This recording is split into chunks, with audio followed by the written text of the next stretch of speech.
Electric field line का concept देखते हैं। अपन ने जो इलेक्ट्रोमैग्नेटिक फोर्स का जो नेचर देखा था, क्या नेचर था इलेक्ट्रोमैग्नेटिक फोर्स का, कि इलेक्ट्रोमैग्नेटिक फोर्स जो है वो नॉन कॉन्टैक्ट फोर्स था। ठीक है, नॉन कॉन्टैक्ट फोर्स क्या हुआ कि कोई भी चार्ज जो है वो दूसरे चार्ज पे बिना कॉन्टैक्ट में आए उस पर फोर्स एक्सर्ट कर सकता है। ठीक है, तो इलेक्ट्रोमैग्नेटिक फोर्स जो है नॉन कॉन्टैक्ट फोर्स हुआ। अब इस फोर्स को विजुलाइज करने के लिए हमने पहले तो इलेक्ट्रिक फील्ड का कॉन्सेप्ट एक तैयार किया, और इलेक्ट्रिक फील्ड के कॉन्सेप्ट में हमने क्या कहा कि कोई भी चार्ज जो है वो अपनी सराउंडिंग का नेचर चेंज कर देता है।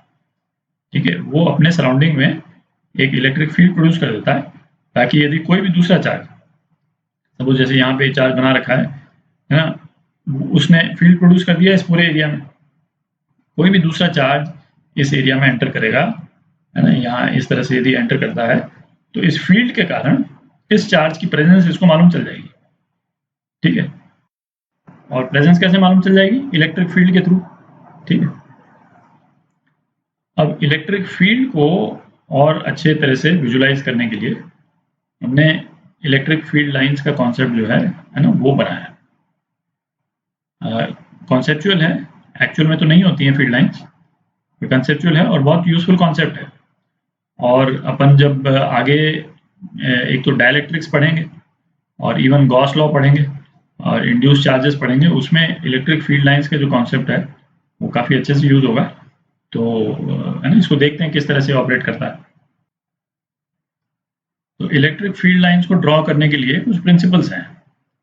ठीक है, क्या प्रिंसिपल हैं? जैसे पहला प्रिंसिपल कि किसी भी पॉइंट पे जो इलेक्ट्रिक फील्ड होगा उसका डायरेक्शन, किसी भी पॉइंट के इलेक्ट्रिक फील्ड का डायरेक्शन वहां की इलेक्ट्रिक फील्ड लाइन के डायरेक्शन के अलॉन्ग होगा। ठीक है, तो जैसे हम एक एग्जांपल लेते हैं, यहाँ पे मैं ये ग्रीन वाला, इसको भी पॉजिटिव चार्ज ले लेते हैं। ठीक है, तो क्योंकि वो इलेक्ट्रिक फील्ड बनानी है अपने को, तो सपोज यहाँ पे पॉइंट लेते हैं, तो इस वाले पॉइंट पे इलेक्ट्रिक फील्ड लाइन का डायरेक्शन यदि अपने को पता करना है, तो इलेक्ट्रिक फील्ड लाइन, तो यहाँ पे ये लाल वाला चार्ज है, इससे तो इलेक्ट्रिक फील्ड इस डायरेक्शन में होगा, ये तो हमको मालूम है। और ग्रीन वाले चार्ज के कारण इलेक्ट्रिक फील्ड जो है वो इस डायरेक्शन में होगा, और ग्रीन वाला वेक्टर हमने छोटा बनाया है क्योंकि ग्रीन वाला चार्ज जो है दूर है। तो इलेक्ट्रिक फील्ड लाइन जो है वो इस पर्टिकुलर पॉइंट पे, इसका है ना पैरेललोग्राम लॉ ऑफ वेक्टर भी बनाते हैं, तो इस डायरेक्शन में, तो इलेक्ट्रिक फील्ड लाइन जो है वो येलो जो मैंने डायरेक्शन बनाया है इस पॉइंट पे येलो डायरेक्शन की तरफ होगी। तो इसका नेट रिजल्ट क्या हो गया कि हर एक पॉइंट पे जो इलेक्ट्रिक फील्ड का डायरेक्शन होगा, इलेक्ट्रिक फील्ड लाइन का उस पॉइंट पे वही डायरेक्शन होगा, है ना। इस वाले पॉइंट पे इलेक्ट्रिक फील्ड का डायरेक्शन क्या था? ये था, अभी निकाला अपन, इलेक्ट्रिक फील्ड लाइन का भी यही डायरेक्शन होगा।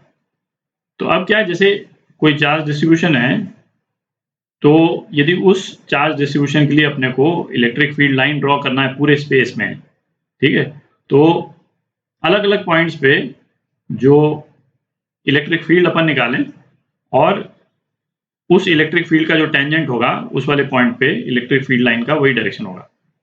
ठीक है, हम जैसे ये वाला, इन दो चार्जेस के कारण इस पूरे स्पेस में हमको इलेक्ट्रिक फील्ड लाइन ड्रॉ करनी है। ठीक है, हमने कोई दूसरा पॉइंट ले लिया, सपोज ये वाला पॉइंट ले लिया, है ना, ये वाला पॉइंट ले लिया, इसके कारण ये ग्रीन वाले चार्ज के कारण यहाँ पे ये इलेक्ट्रिक फील्ड हो गई, और ये रेड वाले चार्ज के कारण ये इलेक्ट्रिक फील्ड हो गई। ठीक है, तो इलेक्ट्रिक फील्ड लाइन का क्या डायरेक्शन हो गया? ये डायरेक्शन हो गया। ठीक है, यहाँ वाला, यहाँ पॉइंट ले लें, यहाँ पॉइंट ले लें, तो रेड वाले चार्ज के कारण डायरेक्शन क्या हो गया? ये डायरेक्शन हो गया। ठीक है, और ग्रीन वाले चार्ज के कारण कुछ ये डायरेक्शन हो गया, तो नेट डायरेक्शन क्या हो गया?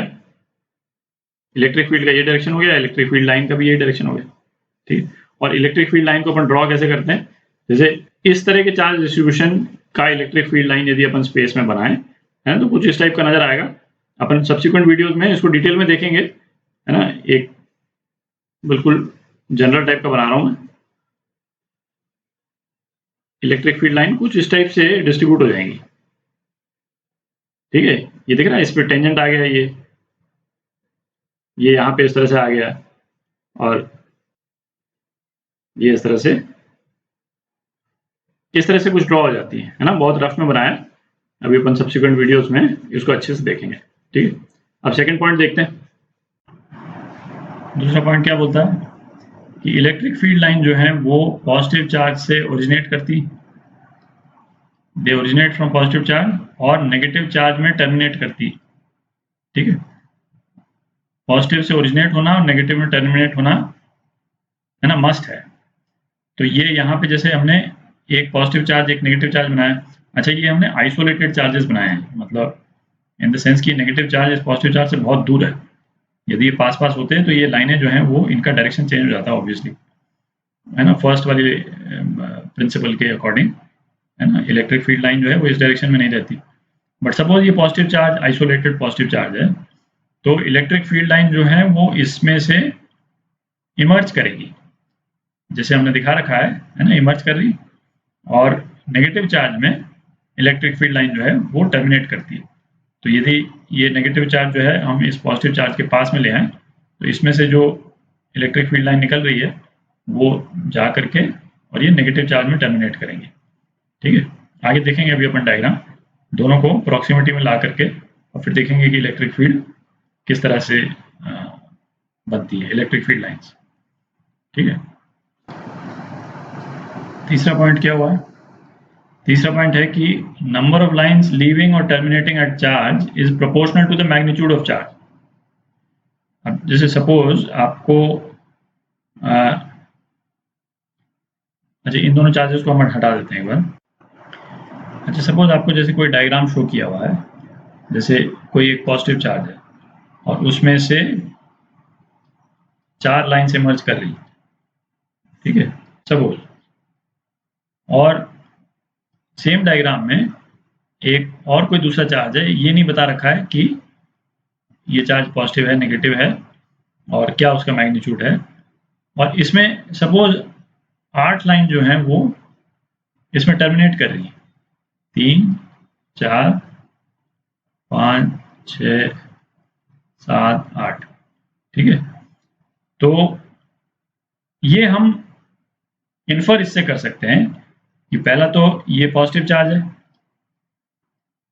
क्योंकि इसमें से इलेक्ट्रिक फील्ड लाइन निकल रही है इसमें, और ये नेगेटिव चार्ज है क्योंकि इसमें इलेक्ट्रिक फील्ड लाइन टर्मिनेट कर रही। हम ये भी इन्फर कर सकते हैं कि यदि इस पे पॉजिटिव क्यू चार्ज है तो इसमें चूंकि 8 लाइन टर्मिनेट कर रही हैं सेम डायग्राम में, तो इसका मतलब इसमें नेगेटिव क्यू 2 क्यू चार्ज होगा। इसमें इसका मतलब ये नहीं है कि कोई क्यू चार्ज होगा तो उसमें 4 ही लाइन निकलती है। अच्छा, इसके कहने का मतलब ये नहीं है कि हम number of electric lines count कर रहे हैं। इलेक्ट्रिक फील्ड लाइंस जो हैं वो केवल मैग्नीट्यूड को इंडिकेट करने का एक तरीका है, ठीक है, क्योंकि इलेक्ट्रिक फील्ड लाइंस तो इटसेल्फ इमेजिनरी है। तो जो यदि डायग्राम में डिपिक्टेड है कहीं पे किसी एक चार्ज के अराउंड 4 लाइन और दूसरे के अराउंड 8 लाइन, तो मैग्नीट्यूड हम इमीडिएटली हम गैस कर सकते हैं कि दूसरे वाले चार्ज का मैग्नीट्यूड पहले वाले से डबल है, और डायरेक्शन ऑफ जो लाइन है उससे हम ये पता कर सकते हैं कि चार्ज पॉजिटिव है या नेगेटिव। ठीक है, तो नेक्स्ट पॉइंट देखते हैं कि स्पेसिंग जो है इलेक्ट्रिक फील्ड लाइन की वो इलेक्ट्रिक फील्ड के स्ट्रेंथ का इंडिकेशन है। तो जैसे यहाँ पे हम देखते हैं, तो यदि ये वाला एरिया यदि हम देखें, ये वाला एरिया नहीं, ये वाला वॉल्यूम हम देखें, तो इस वाले वॉल्यूम में से सपोज इस पॉजिटिव चार्ज में से कुल 8 ही लाइनें निकलती हैं, suppose I am just saying, ठीक है। तो इस चार्ज के बिल्कुल पास वाला एरिया यदि हम लेते हैं तो इसमें से 3 लाइन निकलती हुई नजर आ रही, पास करती हुई नजर आ रही। अच्छा, सपोज एग्जैक्टली इसी वॉल्यूम का हम कोई एक दूसरा पोर्शन ले लें थोड़ी दूर जगह पे, तो यहाँ पे जो है इसमें से केवल एक ही लाइन पास करती हुई नजर आ रही, ठीक है। तो इसका मतलब इस वाले वॉल्यूम में जो लाइंस की स्पेसिंग है ये कम है, इस वाले वॉल्यूम में ज़्यादा है।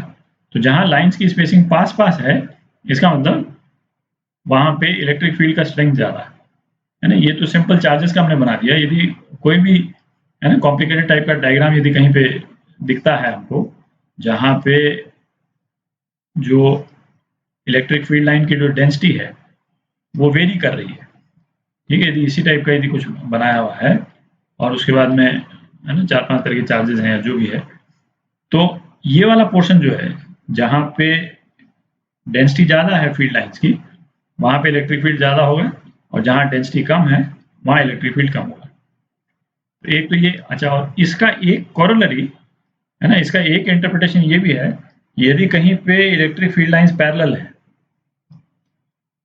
इसका मतलब वहाँ पे यूनिफॉर्म इलेक्ट्रिक फील्ड है, ठीक है, क्योंकि इसमें कोई भी क्रॉस सेक्शन हम ले लें, कोई भी क्रॉस सेक्शन हम ले लें, चूंकि पैरेलल लाइंस हैं तो सेम ही नंबर ऑफ लाइंस पास करेंगे हर एक क्रॉस सेक्शन से, ठीक है। तो इसका मतलब पैरेलल लाइंस में इलेक्ट्रिक फील्ड जो है वो यूनिफॉर्म रहती है ना। जहाँ पे यदि पैरेलल लाइन दिखे तो इसका मतलब इलेक्ट्रिक फील्ड वहाँ पे यूनिफॉर्म है। अच्छा, कोई भी तो इलेक्ट्रिक फील्ड लाइन जो है आपस में इंटरसेक्ट नहीं कर सकती, तो क्यों नहीं कर सकती, है ना। सपोज एक इलेक्ट्रिक फील्ड लाइन ये है और कोई दूसरी इलेक्ट्रिक फील्ड लाइन इस तरफ से सपोज यदि जाती है, ठीक है, यदि किसी डायग्राम में दिख जाता है इस टाइप से, तो इसका मतलब क्या हुआ, इसका मतलब हुआ कि ये वाला जो पॉइंट है, ये वाला पॉइंट है, ये पहली इलेक्ट्रिक फील्ड लाइन, ये दूसरी इलेक्ट्रिक फील्ड लाइन, तो पहली इलेक्ट्रिक फील्ड लाइन के अकॉर्डिंग तो फील्ड का डायरेक्शन इस डायरेक्शन में है, और दूसरी फील्ड लाइन के अनुसार जो इलेक्ट्रिक फील्ड का डायरेक्शन इस डायरेक्शन में।